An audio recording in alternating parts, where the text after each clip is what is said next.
I am telling you, use your voice for change. Take a stand. When you see something happening that you do not agree with, speak out. Take a stand. Because if we had not taken a stand, do you think that she called it white privilege, my blind spots, and hope for a better future. Do you think that she would have come to this conclusion? No. She would not have come to this conclusion on her own. So here's what Marie Folio had to say, and it's a good thing. It's good, right? She says, last week I messed up. I disappointed people I cared about deeply, and people who look up to me as a role model. I made the mistake of silencing the voices of the Black B schoolers in my Facebook group that needed to be heard during this time of deep pain following the horrific deaths of George Floyd, Ahmaud Arbery, Breonna Taylor, and countless others. Instead of creating a safe space for them to express their hurt and pain, I choose to temporarily close commenting without attempting to understand their point of view. And this is what had me enraged. You can go back and watch my live, which I did last Sunday. Because a true leader listens. A true leader creates a safe space for the audience to feel safe in and to be heard. That was one thing I said. You need to listen. And she has seen the errors of her ways. She says, I take full and complete responsibility for my mistake. I was 100% wrong. While we have guidelines in place about types of posts and comments that are acceptable and core values are rooted in kindness, compassion, and respect, and I didn't uphold these ideals. The fact is, Black people cannot separate their business from their race or any aspect of their lives. Any business that has people of color as customers has a responsibility to acknowledge, respect, and embrace that. At the time, I had two glaring blind spots. One, wanting to protect myself while also having the privilege to pause thinking about race as if I choose to do so. Two, not setting up my team to moderate online discussions on anti-racism. I haven't done that important work yet. There's work to be done, people. Work to be done. That's white privilege. Exactly. That is white privilege. That's unconscious bias on my part. Over the weekend, a number of Black women put time and energy into calling me in and educating me about these blind spots. To Rachel Rogers, to Trudy LeBron, and many more. I sincerely thank you. I didn't know what I didn't know, but you began to open my eyes, and for that I am grateful. I finally did what I should have done at the beginning. I shut up, surrendered, and let go of my defenses. That's when things began to crack open. So here's where I stand. This is what she's saying. One lesson that's emerging from this time is the importance of stating and restating my values. So let me be crystal clear where I am on these issues. She says, I stand in full support of the Black community and the Black Lives Matter movement. The U.S. criminal justice system needs a complete overhaul. It's a racist system designed to protect white people and put Black people behind bars. True. Very true. Right? White privilege, white supremacy, and institutionalized racism must be dismantled now. That has been our message. As white people, it is our job because we created this problem. Yes, you did. Inequality exists because of us. Very true. We have to wake up, speak up, and get to work. And economic, educational, housing, voting, and health inequalities that negatively impact marginalized communities and specifically Black communities must be made right. The playing field is not equal, and it has never been. Enough is enough. This is what happens, people, when we take a stand, when we use our voice for change, right? She says, I don't care about losing followers, neither should you. All customers who want to blather on all lives matter. All pretend they don't see color. All want to argue reverse racism. Let me talk about all lives matter for a minute. Okay? We know all lives matter. That is a given. All right? But right now, it is about Black Lives Matter, because that is the house that is on fire. And when a house is on fire, that is the one that you put the water on. That is the one you try to get the fire out. And right now, it is about Black Lives Matter, because that is the house that is on fire. Kimberly says, good for you, Kharisma, and good for the world. Yes. Okay? So, all lives matter, that's spiritual bypassing. So you know. Now, she goes on to say the actions we're taking. We will train our internal team to actively combat racism with ongoing reinforcement training. This is a long-term initiative.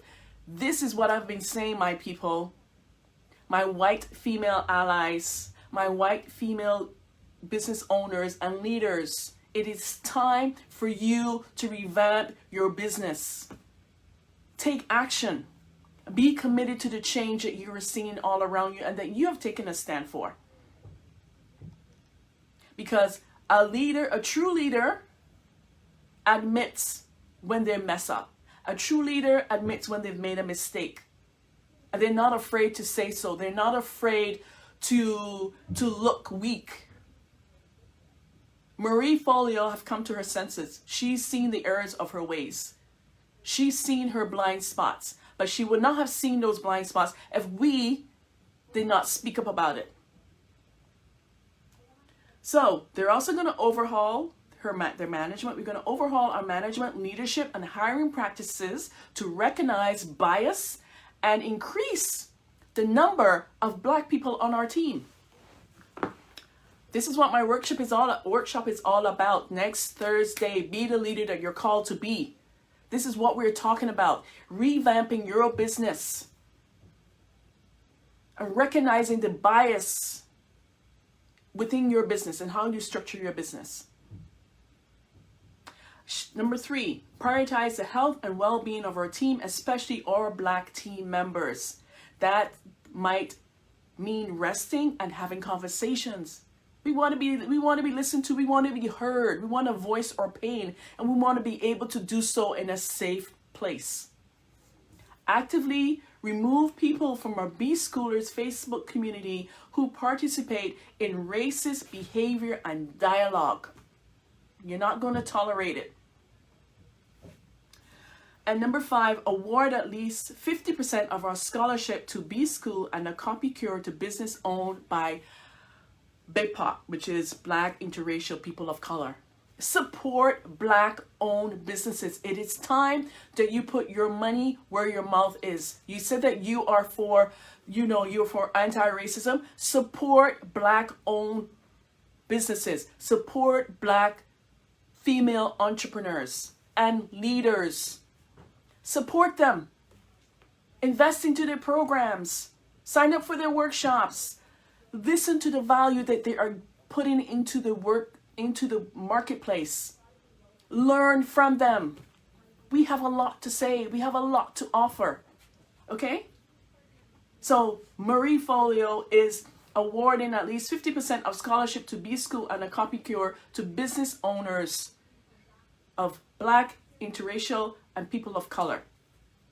Number 6, use our platform, Marie TV, the Marie Folio podcast, B-School, etc., to feature, elevate, and promote more Black experts, authors, and creatives. Let me ask you, my female ally, when you have your summit, your online summit, or you have an event for speakers, how many of them are actually Black or of color? How many of those speakers or leaders on your summits are of color or are Black? How many? One? None? But that needs to change now. Needs to change. Number 7.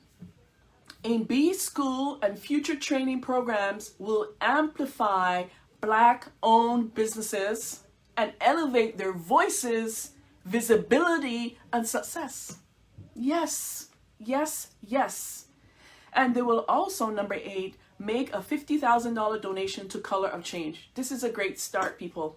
This is a start for Marie Folio to acknowledge her error and to right it. Make it right. It's a start.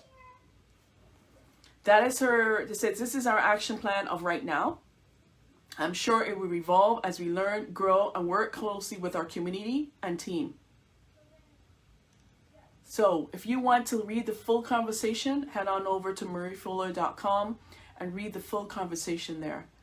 She also says this is a marathon, not a sprint. This change is not a sprint, no. But you have to do your part. You have to do your part. You are being called to do your part. Don't leave it up to other white female allies or white female entrepreneurs or white business owners or white leaders to do their part on your behalf. No, you as a white woman, as a white leader, as a white business owner, you too have to do your part and be the leader that you're called to be. And she says, dear white people, do not defend me. Anti-blackness is so utterly pervasive. Most of us can't see that it exists, especially in ourselves. When we're willing to see it, it's uncomfortable. It's disorienting. It can unleash a torrent of emotions like shame, denial, grief, regret, anguish, guilt, anger, and profound sadness. But being uncomfortable and sitting with that discomfort is required for real growth and lasting change. Yes. Like I said earlier in my previous live, leaders lead and speak out when it's uncomfortable. Leaders look within to see what needs to be changed and speak about it. Right? It's uncomfortable, I know. I get it.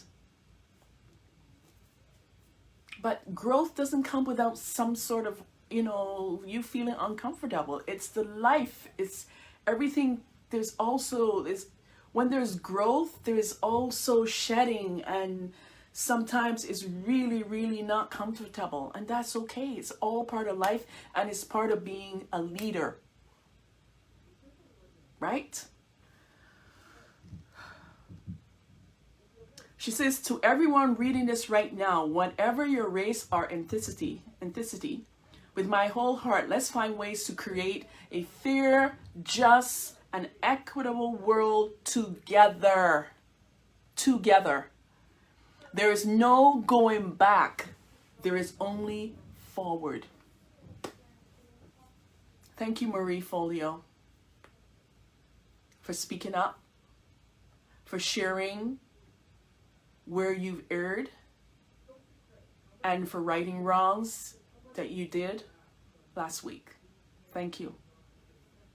And thank you for recognizing that your business needs to change, that your heart needs to change, that your mindset needs to change when it comes to people of color, to Black people, to Black women, to Black business owners, because they're the ones who are your audience. I'm on your email list. I look up to you as a leader, and I was very disappointed in your response. But I'm happy to see that you have seen the errors of your ways and you're righting it. Peter says, excellent, powerful, clear, and necessary conversation. Awesome. Please post the link to the full conversation. Yes, Peter, I will. So, hats off to you. Thank you for being the leader that you're supposed to be, Marie Folio. Thank you. And for you other female leaders out there, that has been the call for you to lead, for you to take a stand, and for you to see Black women, black men, black people as valuable. We are valuable. We are human beings. We are not to be diminished, marginalized, put down, devalued any longer. We have a voice. We have power. And we're not going anywhere. And I spoke to, black leaders, black female watching this live or on the replay. It's time for you to take your power back. Come on. Take your power back. It's time for you to lead. It's time for you to come from out of the kitchen. Okay? Get out of the kitchen and lead. There's power within you. You have a voice. You have a message. You have a platform. Speak. You have value to share in this world. You were created by God for times such as this. And it's time that you stand up and take your rightful place. Come on now. It is time for you to take your rightful place and lead. Stop being led by someone else that don't understand who you are. You have value. You have a message to share. You have lives to transform. It is time you take your rightful place. Come out of the fields, come out of the kitchen, and lead. It's already within you. It's already inside of you. Take your power back. Get clear on whom you're here to serve. Get clear on what it is that you are here to facilitate. What is that transformation that you're here to facilitate? What is it? Do you know? Do you have clarity? Some of you do, but what about the rest of you? Do you know? Do you now know how you're here to transform the world? Do you know what your purposeful body of work is? Because it's all inside of you. Get clear on that. And if you need help getting clear on that, reach out to me. Let's have a conversation. Let's see how I can support you. It is time. It is time that we create our own platforms and we create and build the leadership that we are here to do. And that we are here, the legacy that we're here to leave behind. That we are here to change generations. Because the generational issues that we've seen over and over, it's only going to change if we take a stand. And we make a difference. And we change it. And we speak up and we be that voice for change and say enough is enough. Enough is enough. So I'm asking all of you here, my white allies, join me next Thursday for that workshop, which is going to help you revamp your mindset, help you revamp the way you see things, the way you do business. Join me next Thursday for the Be the Leader That You're Called to Be workshop. I'm going to put the link to that below this video, or you can see the link on my previous live that I did. Be the leader that you're called to be. And you may not have a business. You may be working for someone else, but that doesn't mean that you don't need that training as well. That you can lead and that you can speak out and you can stand for justice. You can stand for equality and you can stand for anti-racism behaviors, right? And principles and values. Because that's the only way things change, is when we, each other, when we do, everyone is called. You have a part to play. So I thank Marie Folio for putting this out, because she got a lot of black women mad last weekend, including myself. So thank you for that, Marie Folio. Thank you so much. So I will put the link to the full response and you can go read the rest of it, because it's a lot more that she shared. But I wanted to share that with you, because if we're going to call someone out, we also got to see if they follow up and try to right their wrong and speak about that too. So that's why I'm sharing that today, because I called her out last Sunday about her folly. So thank you for joining me. Share this broadcast and join me at the Be the Leader You're Called to Be workshop next Thursday to really understand and really know how to revamp your business and life that is built on principles of equality, of inclusivity, and anti-racism, because we need it. And you could read a book. Sure, you can read a book. Go read a book. I encourage you to read a book and read many books. But I want you to come and sit at the feet of individuals who's been doing the work, and who can guide you from a powerful place. Thank you for joining me. Take care. Be blessed. Thank you for all of you who've joined me here. Bye for now.